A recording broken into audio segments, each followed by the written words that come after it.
अगर आप धन नहीं लिए हुए रहते तो हम कहीं और दरवाजा में जाते हैं, हम डीसी के पास जाते हैं, एसडीएम के पास जाते हैं, किसी के पास जाते हैं।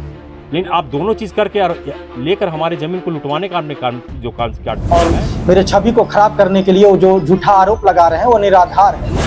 क्योंकि मेरा ज़मीन है 40 डिसमिल है। कौन रोक देता है? गौरी शंकर रोक देता है सर। हम लोग का बनाने नहीं देता है, बोलता है कि देखिए आप लोग का ज़मीन वहाँ नहीं है तो अगर हमें न्याय नहीं मिलता है तो हम अनुमंडल में अभी आवेदन देकर आए हुए हैं। कल से हम भूख हड़ताल पर बैठने जा रहे हैं। जोहार आदाब। इस वक्त हम बगोदर में मौजूद है और बता दें कि फ़िलहाल जिस जगह पे मौजूद है ये बगोदर थाना परिसर है। बता दें कि कल आपने देखा होगा कि ज़मीन विवाद को लेकर के गौरी शंकर कल धरने पे बैठ चुके थे और लगातार ये कह रहे थे कि हाय मैं लुट गया, हाय मैं बर्बाद हो गया। हमने 50,000 दिया बड़ा बाबू को, लेकिन आज तक मेरा कोई काम नहीं किया जा रहा है। फ़िलहाल यहाँ पे दो पक्षों को लेकर के ज़मीनी विवाद को लेकर के ये मामला गरमाया हुआ है। कल आपने देखा होगा कि सोशल मीडिया में एक वीडियो बहुत तेज़ी से वायरल हो रहा है। जैसे कि हमने बड़ा बाबू से बात किया तो उनसे हमने जानने का प्रयास किया कि सर आपके ऊपर 50,000 लेने का एक संदिग्ध आरोप लग रहा है कि क्या आपने 50,000 लिया है। तो बड़ा बाबू का साफ कहना है कि नहीं, हमने इस तरह का किसी तरह का रकम नहीं लिए हैं। और जानेंगे दोनों पक्षों से कि आखिर बातें क्या हैं और आपके सामने हम लाएंगे। कितना ज़मीन है आप लोगों का? मेरा ज़मीन है 40 डिसमिल है। कौन रोक देता है? गौरी शंकर रोक देता है सर। हम लोग का बनाने नहीं देता है, बोलता है कि देखिए आप लोग का ज़मीन वहाँ नहीं है तो बनाने नहीं देंगे और वहाँ चढ़ने नहीं देंगे जाएगा। तो हम लोग बोल रहे हैं कि हम लोग कहाँ नहीं चढ़ेंगे। मेरा आजा पुरखा का ज़मीन है, मेरा खतियानी है, पूरा बढ़िया ज़मीन है, तो हम लोग कहाँ नहीं बनाएंगे रहेंगे। हम लोग कहाँ जाएंगे? हम लोग का फैमिली ज़्यादा है, ज़्यादा फैमिली है, ज़्यादा रहने वाला है, तो हम लोग कहाँ जाएंगे? तो इसीलिए हम लोग दबाव बोल रहे हैं कि देखिए सभी से बोलते हैं कि हम लोग का ज़मीन चाहिए।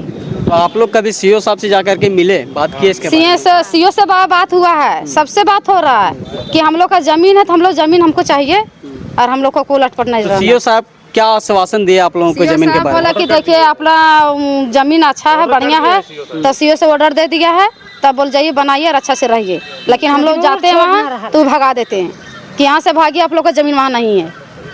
तो आप लोग क्या चाहते हैं? हम लोग ज़मीन चाहते हैं। क्यों आए, क्या हुआ, कुछ बताइए। हम आए सर वही गौरी शंकर के मैटर में आए हैं।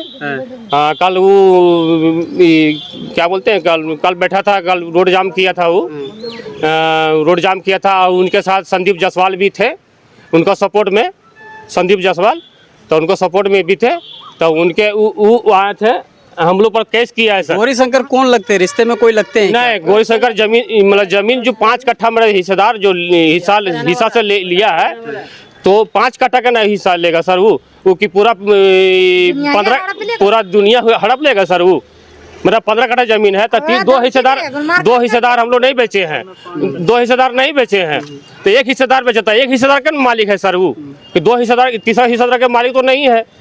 तब हम उसमें अपने ज़मीन में कब्जा है, शुरू से कब्जा में है, अभी तक कब्जा में है। मतलब हम जाते हैं तब धमकाता है और हमको बोलता है कि ऐसा कर देंगे, वैसा कर देंगे, मार देंगे, फाड़ देंगे, थाना कर देंगे, जेल कर देंगे, ऐसे करेंगे, वैसे करेंगे, सब तरह से हमको बहुत तरह के बोलता है सर। हम लोग कमाने खाने वाला आदमी, गरीब आदमी है, रोज कमाते हैं, एक बार सीमेंट ले जाते हैं तब जुड़ाई करते हैं सर। तो गौरी शंकर पैसे वाले हैं? हाँ, गौरी शंकर पैसे वाले हैं, बिहार से आके बसे हुए यहाँ पर बगोदर में आके। मतलब ये ओरिजिनल पेपर है सर, मेरे 3 डीड से बनाया, 3 डीड से जमीन लिया गया है। जबकि वो लोग बता रहे हैं कि सिर्फ एक आदमी से लिया गया है, जबकि सर हमारा एक जमीन को 3 आदमी, 3 हिस्से, तीनों पार्टी से आपका जो बंसावली जो 3 व्यक्ति हैं, तीनों से खरीदा गया है और वो हर जगह प्रचार कर रहे हैं कि एक आदमी से लिया गया है। यही सर ये मेरा कहना है, ओरिजिनल के वाला है। इसके माध्यम से हम बताना चाहते हैं कि एक आदमी से नहीं लिया गया है, 3 आदमी से लिया, तीनों हिस्सेदार से लिया गया है। बंसावली के तीनों हिस्सा, बड़ा हिस्सा सबको बराबर लिया गया है, किसी से कम बेसी नहीं लिया गया। नहीं, सभी से 12-12 डिसमिल का हिस्सा जो बनता था, एक जो 24 डिसमिल जो ऊपर का ही जो था, मलिया रविदास खुद बेच दिया है। मलिया रविदास बेच दिया खेमलाल पंडित जी के पास, खेमलाल पंडित जी बेचे रविंदर प्रसाद के पास, रविंदर प्रसाद से 1981 में मेरी माल के नाम पर केवाला हुआ। डिसमिल इन हिस्सेदारों से आपने लिया, 24 डिसमिल उधर से लिया जी। है ना, टोटल 60 टोटल 60 डिसमिल। चलिए, अच्छा ये बता रहे थे कि ये अभी आप न्याय अगर नहीं मिलता है, अगर हमें न्याय नहीं मिलता है तो हम अनुमंडल में अभी आवेदन देकर आए हुए हैं। कल से हम भूख हड़ताल पर बैठने जा रहे हैं जब तक कि मेरा जमीन पर अवैध निर्माण कार्य आज भी चल रहा है। प्रशासन का हिकमत देखिए कि इतना सोशल मीडिया होने के बाद कोई फर्क नहीं पड़ा उसको। इससे पता चलता है कि सोशल मीडिया को भी कुछ नहीं समझता है वो। सोशल मीडिया को भी अगर समझता तो जितना वायरल हुआ था कल कि इसको तुरंत लज्जा लगना चाहिए और तुरंत बंद कर देना चाहिए, लेकिन आज भी निरंतर काम जारी रखवाया। कितना मोटा रकम लिया है इसका कोई पता नहीं। ये गौरी शंकर के द्वारा जो आरोप लगा रहा है निराधार है। ऑलरेडी वो 3/6/26 को आके आवेदन दिए थे। उस आवेदन को 126 और 163 की कार्रवाई करके मेरे द्वारा एसडीएम साहब को भेजा गया था। उसके बाद में वो कल दिनांक 7/6/2025 को थाना परिसर में आए।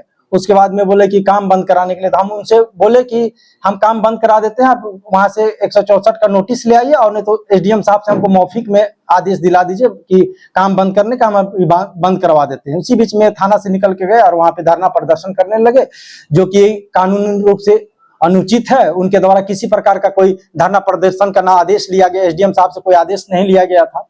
और मेरे छवि को खराब करने के लिए वो जो झूठा आरोप लगा रहे हैं वो निराधार है।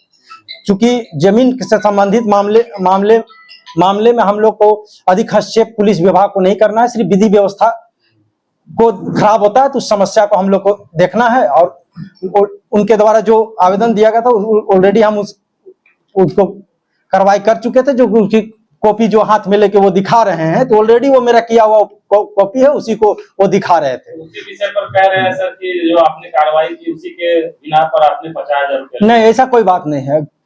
इस तरह का निराधार है और उनके द्वारा झूठा आरोप लगाया जा रहा है, मेरे छवि को खराब करने की कोशिश किया जा रहा है।